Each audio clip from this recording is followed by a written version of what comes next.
السلام عليكم، مرحبا بكم من جديد معنا في القناة انفو فارماسي. القناة اللي تقدم لكم مفاهيم الأساسية في الصيدلة بشكل بسيط وواضح. اليوم راح نتكلموا على الكومبوزيسيون دو ميديكامون. الميديكامون يتكون لنا من لو برينسيپ اكتيف و لي زيكسيبيون. وشنو هو البرينسيپ اكتيف وشنو هو ليكسيبيون وشنو هو لو رول تاع كل واحد منهم، دوك نشوفوه. Alors, le principe actif le plus important في الميديكامون est la molécule qui dans un médicament possède un effet thérapeutique. معناتها هي تعطينا l'effet اللي نحوسو عليه. analgésique, anti-inflammatoire, anti-cancéreux. واش نحنا نحوسو نديرو بهذا الدواء؟ البرانسيب اكتيف هو اللي يضمن لنا. La plupart du temps, cette substance est la plupart du temps en très faible proportion dans le médicament par rapport aux excipients. واش معناتها؟ في هذا المثال مثلا عندنا الان الفا مكتوب 0.25 ميكروغرام. اسكو الكابسول توزن 0.25 ميكروغرام؟ نو، توزن اكثر بكثير. وشنو هو اللي يزيد في الوزن؟ لي زيكسيبيون هما اللي يزيدوا في الوزن، ولكن الماده الفعاله راهي ناقصه كثير. في هذه الحاله اللي عندنا 0.25 ميكروغرام ما نقدروش ميم با نشوفوها بالعين المجرده، نقطه، ما نقدروش نبردوها بيدينا. الوغ كو الماده الفعاله هي اللي توزن 0.25 ميكروغرام. هنا في بروغراف الماده الفعاله تاكروليموس 1 ملغ. لا جيلول بيان سور كي توزن كتر من 1 ملغ، توزن كتر. في الكوشيسين لو بوكالسيوم يوزن 1 ملغ، الوغ الكومبريمي يوزن كتر من 1 ملغ. دونك الماده الفعاله هي الدوزاج تاعها مكتوب على لابواط، والوزن تاع الكومبريمي في حد ذاته هذاك كامل سي دي زيكسيبيون. وشنو هما لي زيكسيبيون هادوما؟ لي زيكسيبيون سون دي زيليمون سون اكتيفيتي ثيرابوتيك، ما عندهمش اكتيفيتي ثيرابوتيك، ما عندهم ولا تاثير على الماده الفعاله، ما عندهم حتى تاثير على المرض اللي راح هاد لو ميديكامون يداويه لنا. مي عندهم دوطخ رول ابار لو رول اللي يديروا البرانسيپ اكتيف. وشنو هما هاد لي رول؟ d'abord نستعملوهم comme des agrégants, les excipients qui assurent la cohésion d'un mélange de poudre et permettant la réalisation de comprimés. comprimé قبل ما يكون في حالته النهائيه comprimé يكون sous forme de poudre. هذيك la poudre نزيدوا لها les agrégants، les certains excipients، ماشي كامل les excipients، كل excipients الدور تاعو، مي certains excipients عندهم الدور تاع agrégants، معناتها يلصقوا لنا ديك la poudre ويعطونا الشكل النهائي تاعها sous forme de comprimé. Deuxième rôle, des diluants ou les véhicules. La phase continuée qui permet la solution ou la dispersion des constituants du médicament dans un volume suffisant. Donc, l'axe, au lieu باش يلمونا هذيك la poudre يديولنا la solution ou la dispersion des constituants، معناتها يذوبوا لنا les constituants هذوك باش يعطونا un volume يتشرب. ولا par exemple l'eau pour préparation injectable تاني تدخل في les diluants de véhicules. ثالث حاجة عندك les intermèdes. Ce sont des substances permettant la réalisation physique du médicament ou assurant sa stabilité. واضحة هذه، t'assurent la stabilité du médicament. Quatrièmement, les colorants. Des substances colorées servant de témoins d'homogénéité d'un mélange de poudre ou à identifier le médicament fini. معناتها واش معناتها كلمه هوموجينيتي؟ معناتها تجانس، يعني حاجه متجانسه، هوموجين، يعني يبداو يديروا في التركيبه الكيميائيه تاع الدواء حتى يلحقوا الصيغه اللي تكون متجانسه وبريت باش تعطينا التفاعل النهائي اللي نحوسوا عليه. هذا كامل دخل في التركيب تاع الدواء. وعندنا ثاني تكون زعما دي كومبريمي يكونوا انروبي، مغلفين. كلمه انروبي معناتها مغلفين. دي فوا دي كومبريمي يكونوا مغلفين، يكونوا عندهم دي كولور هكذايا، هذوك ثاني سي دي كولورون، هذوك ليكسيبيون ما عندهم حتى تاثير على المرض اللي نداوو فيه. كاين لي زيدولكورون او لي كوريكتيف. هادو سي دي موديفيكاتور دو غو. هادي ايدولكورون جايين عندهم ان غو سكري حلو. Et modificateur du goût معناتها يبدلونا le goût, permettant de rendre une préparation agréable ou de masquer le mauvais goût d'un principe actif. Parfois le principe actif يكون très amer، مر، غير قابل للاستهلاك. دونك يزيدوا له دي زيدولكورون باش يولي اغريابل، يعني ينجاز كيما حنا نقولوا. يعني كاين دي كولورون، كاين زيدولكورون يعطونا لو غو هذاك البنين هذاك. و le plus important هي الكونسيرفاتور، des substances destinées à empêcher la dégradation chimique ou l'altération microbiologique d'un médicament. يعني هذه واضحة.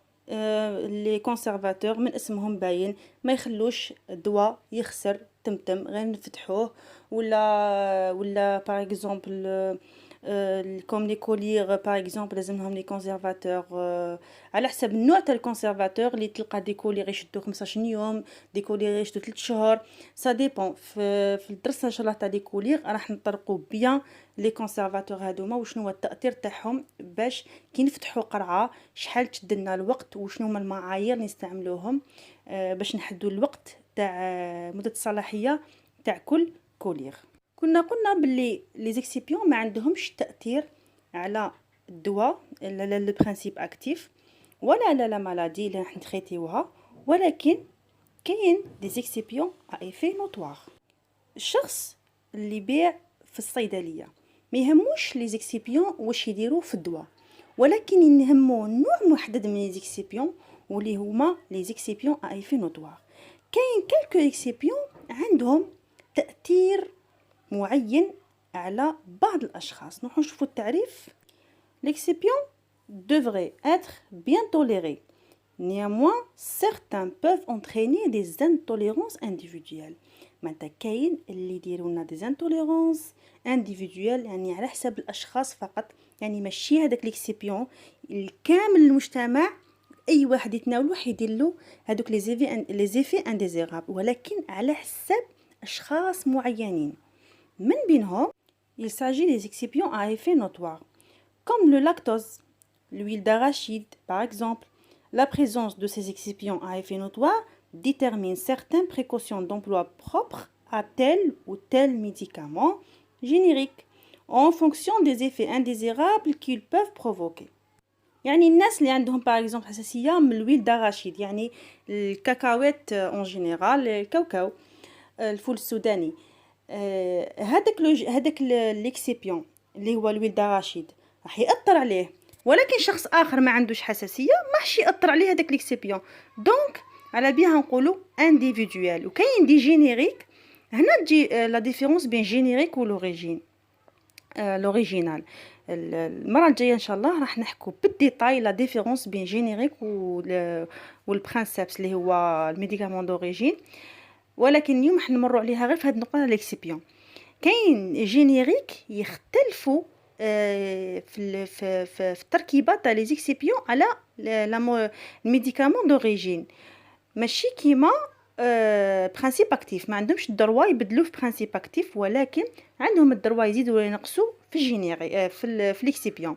سي بور سا تصيب الانسان يقول لك انا شريت الجينيريك هذايا ما خرجش عليا وخرج عليا الاخر، على حسب ليكسيبيون. بالك داروا فيه اكسيبيون هذاك الانسان عنده حساسيه منه. دوك نديطايو في لي زيكسيبيون تري بيان في لي طابلو راهم جايين ان شاء الله. من خلال هاد لي طابلو ان شاء الله راح نتعرفوا على لي زيكسيبيون ايفي نوتوار و لي زيفي انديزيرابل ديالهم نديروهم. عندنا لاسيد بوريك مثلا اي سي سيل contre indiqué chez les enfants de moins de 3 ans. ان طفل قل من 3 ans ما لازمش يشرب دواء فيه l'excipient acide bourrique. Par exemple, l'acide benzoïque qui donne des irritations de la peau, les muqueuses et les yeux. ينجم يدير، أنا نقول dans certains cas، ماشي كامل الناس يدير لهم. كاين ناس عندهم حساسية يدير لهم، وكاين ناس ما يدير لهمش. علاش قلنا individuel؟ يعني la plupart du temps هاد les excipients à effet notoire يديرونا des allergies، ولكن كاين certains excipients يكونوا contre-indiqués ويسببوا مشاكل كبيرة. منهم l'amidon de blé. L'amidon de blé يديرنا des réactions allergiques chez les personnes allergiques au blé ou les intolérances au gluten اللي هي la maladie cœliaque. هل تعرفوا la maladie cœliaque؟ la maladie cœliaque الناس اللي يعانيوا منها عندهم بروبليم مع الجلوتين، يديكلونشي لهم une réaction exagérée dans le système immunitaire ويديرهم inflammation. هذيك l'inflammation entraîne la destruction des villosités de la muqueuse. حنا عندنا في الانتستان تاعنا les villosités واش يديروا يابسوربيو كامل لي فيتامين واش اللي ناكلوهم في الماكله ديالنا يابسوربيوهم لي فيلوزيتي تاع الانتستان. هما كيما نشوفوا في هذه الصوره ما عندهمش محطمين الجلوتين، مع الوقت يحطم لهم كامل دوك لي فيلوزيتي يولوا ما يابسوربيوش الماكله.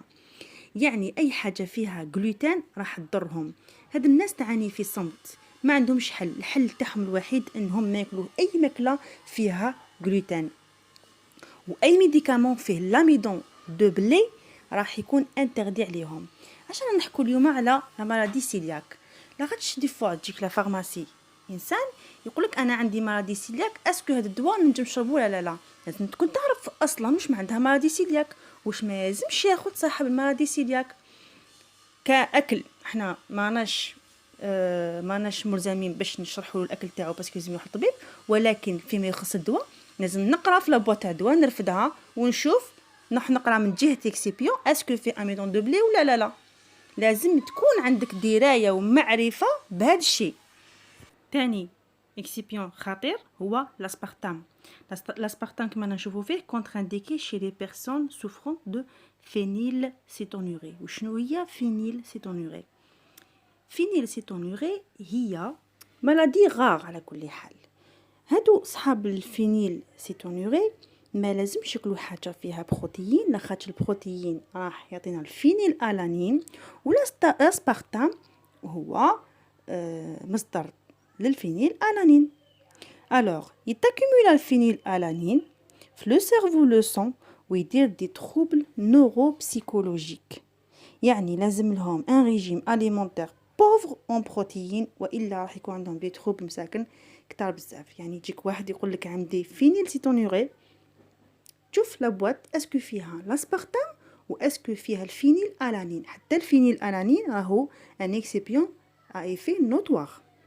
فهاد لو طابلو عندنا دي زاليرجي، ولكن الحاجه اللي نشوفوا فيها الفريكتوز، الجلاكتوز والجلوكوز. عندنا دي زانتوليرونس هيريديتير والفريكتوز اللي اسمها لا فريكتوزيمي. اي انسان عنده لا فريكتوزيمي لازمش ياخد ان اكسيبيون فيه فريكتوز. وشنو هي لا فريكتوزيمي؟ فريكتوزيمي هي une maladie congénitale héréditaire. héréditaire معناتها وراثيه، اكدوا لي الكلمه هذه. interdisant l'absorption de fructose et de tous les sucres en contenant sous forme de polymère. يعني même saccharose sorbitol هادو ثاني حنصيبوهم في لي اكسيبيون انفلاماتوار. يعني واحد يجي يقول لك عندي فريكتوزيمي ما ياخذش لي اكسيبيون تاع ساكاروز سوربيتول فريكتوز. يعني يجي انسان يقول لك عادي كيما السكريات كيما الديابيت. نو، ديابيت كاين الانسولين يدخل الجلوكوز للخلايا كيما يكونش الانسولين تاع الانسان، ولكن الفريكتوز ما عندوش هرمون خاص به يدخلوا للخلايا. يعني مازال ما صابولهاش الحل، ما عندها ولا دواء. الدواء تاعها الوحيد انه داك الانسان يعيش كامل حياته كونداني ما ياكل اي اكل عنده علاقه مع السكر. يعني حياه مره يجوزوها من نهار يزيدوا حتى نهار يموتوا، مازال ما اكتشفوا لهمش دواء معين. الوغ حياتهم جحيم، ما نزيدوش نكملوها لهم حنا نبدلوا لهم دواء فيه ساكاروز ولا سوربيتول ولا فريكتوز. لازم نتاكدوا مع هاد لي زيكسيبيون داخلين في لي زيكسيبيون اي في نوتوار سبيسيالمون بور لا فريكتوزيمي.